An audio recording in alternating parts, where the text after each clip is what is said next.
UP की योगी सरकार action में है। उत्तर प्रदेश में अब माफियाओं की खैर नहीं। यूपी को अपराध मुक्त बनाने पर आमदा है।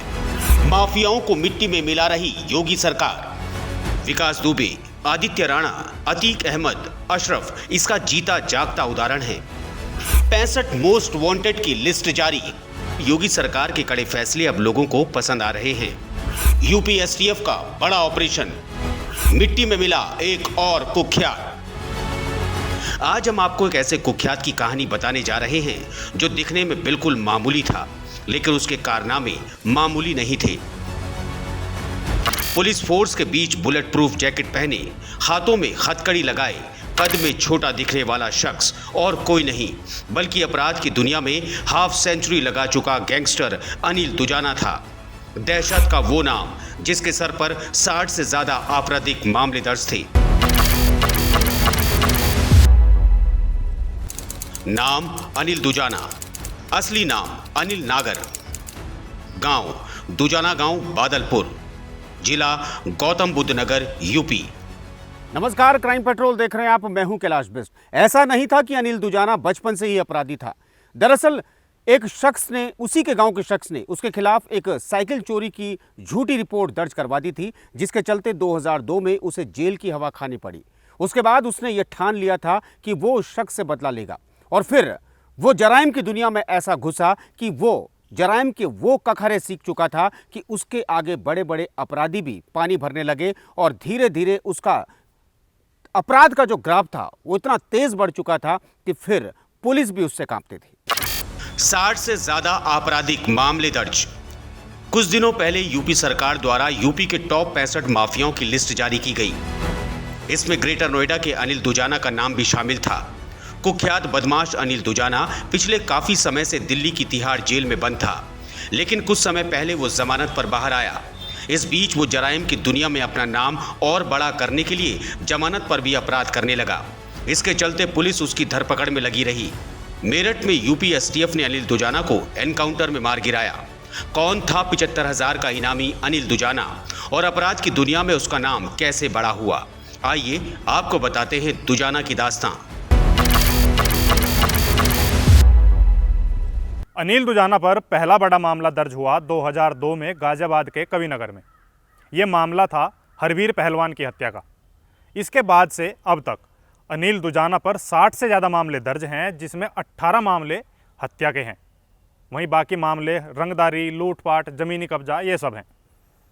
अनिल दुजाना पर गैंगस्टर एक्ट और रासुका भी लग चुकी थी, लेकिन वो सुर्खियों में तब आया जब उसने यूपी के कुख्यात सुंदर भाटी पर AK-47 से ताबड़तोड़ गोलियां बरसाई। दरअसल पश्चिमी यूपी में दो गैंगस्टर अपनी गैंग वॉर को लेकर अक्सर चर्चाओं में रहते थे। वो नाम थे नरेश भाटी और सुंदर भाटी। लेकिन सुंदर भाटी ने भारी सुरक्षा के बीच नरेश भाटी को मौत के घाट उतार दिया।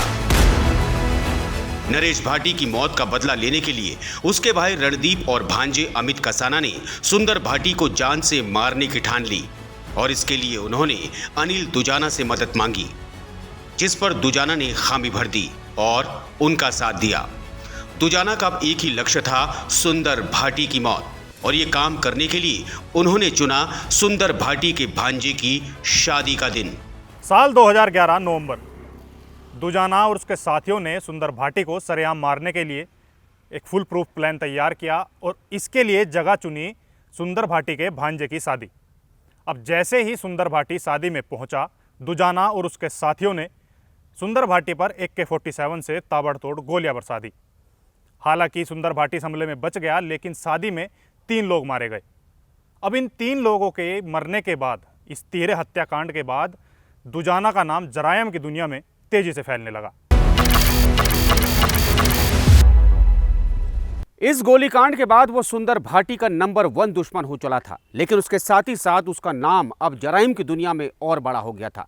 इसके बाद उसने आंव देखा न ताऊ और 2012 में खेड़ी गांव के प्रधान जयचंद की गोली मारकर सरेआम हत्या कर दी, जिसके बाद उसका नाम इतना बढ़ चला था, उसके अपराध इतने बढ़ चले थे कि पुलिस भी उससे परेशान थी। और फिर 2012 को वो पुलिस की पकड़ में आया और पुलिस ने उसको पकड़ा, जिसके बाद वो तिहाड़ जेल में बंद था। जेल से ऑपरेट करता था गैंग। साल 2012 के दौरान अनिल दुजाना जेल में बंद था और जेल से ही वो अपना गैंग ऑपरेट कर रहा था। तभी उसके गांव के रहने वाले बिल्लू और राकेश उससे मुलाकात करने जेल पहुंचे। दोनों ने अनिल के अवैध कारोबार को आगे बढ़ाने की ख्वाहिश जाहिर की। अनिल से ग्रीन सिग्नल मिलने के बाद बिल्लू और राकेश ने फील्ड में अनिल दुजाना गैंग की कमान संभाल ली। उन्होंने अनिल दुजाना के नाम पर विवादित जमीनों के फैसले कराना और व्यापारियों व बिल्डरों से रंगदारी मांगने का धंधा शुरू कर दिया। बादलपुर के गिरधरपुर में एक विवादित जमीन थी, जिस विवादित जमीन का विवाद अनिल दुजाना ने सुलझा दिया था। उसने बिल्लू दुजाना को वहां पर पैसे लेने के लिए भेजा, लेकिन बिल्लू दुजाना की नीयत डोल गई और बिल्लू दुजाना ने राकेश के साथ उस मोटी रकम को हड़प लिया, जिसके बाद बिल्लू दुजाना और अनिल दुजाना की आपस में दुश्मनी हो गई और वो दोनों एक दूसरे की जान के प्यासे हो गए। अब पैसों के लेन देन को लेकर दुजाना की उसके गुर्गे बिल्लू और राकेश से ठन गई। अब इसके बाद बिल्लू और राकेश ने दुजाना को मारने का फुल प्रूफ प्लान तैयार किया। अब इसके लिए उन्हें चाहिए थे आधुनिक हथियार, जिसके लिए उन्होंने व्यापारियों से मोटी रकम वसूली। लेकिन दुजाना को राहत की सांस तब मिली जब एक पुलिस एनकाउंटर में राकेश और बिल्लू दोनों ढेर हो गए।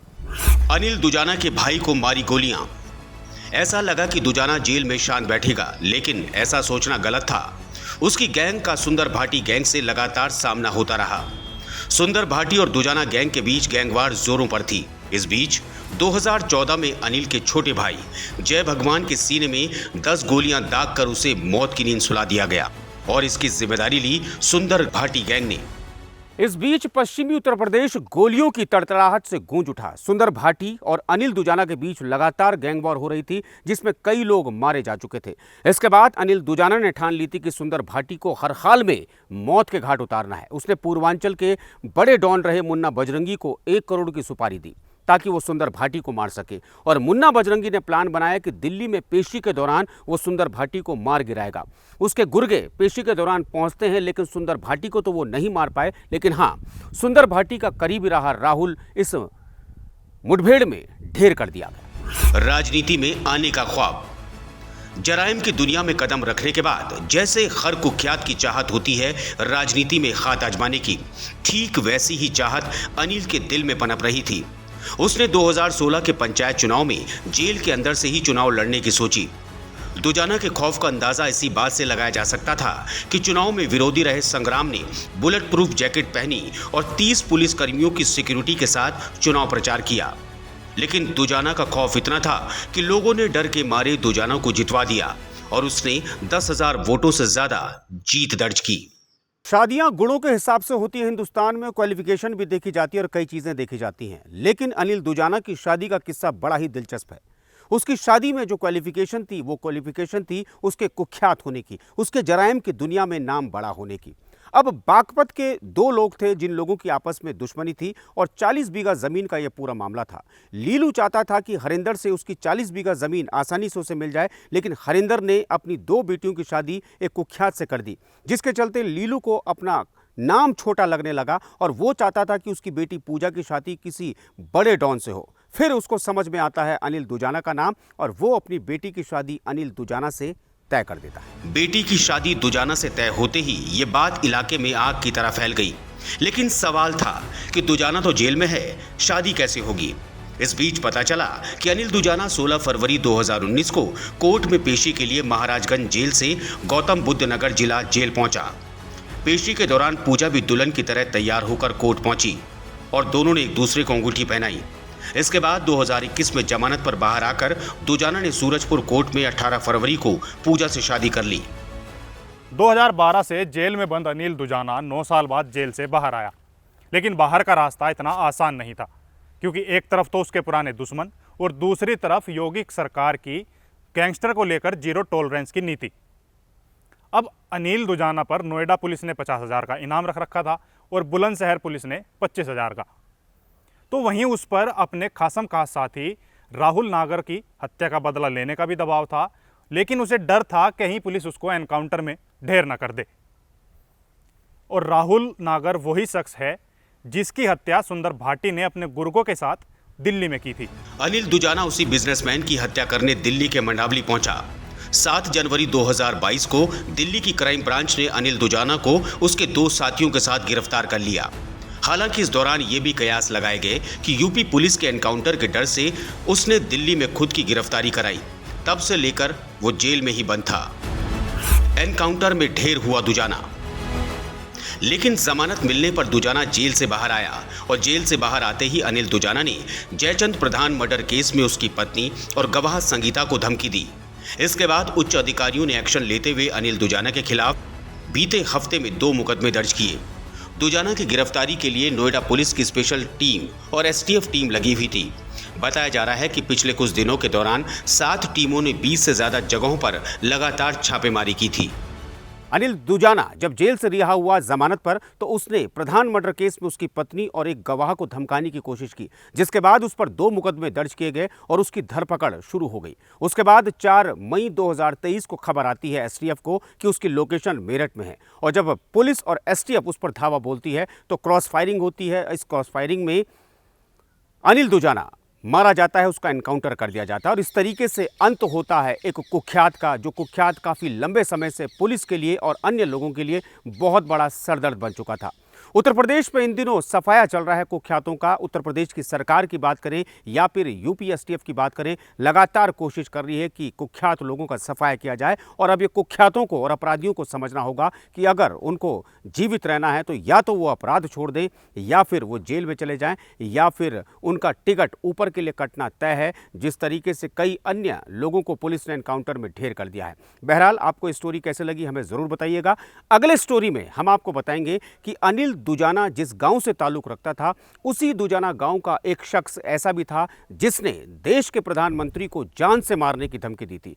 कौन था वो शख्स जिसने उस वक्त देश के प्रधानमंत्री को जान से मारने की धमकी दी थी, अगले एपिसोड में हम आपको बताएंगे। तो अगर आपको ऐसी स्टोरीज देखनी है तो आप हमारे चैनल को लाइक कीजिए, कमेंट कीजिए और हमारे चैनल को सब्सक्राइब करना ना भूलिए। तो मुझे और मेरे सहयोगी अफजाल अहमद को दीजिए इजाज़त। नमस्कार।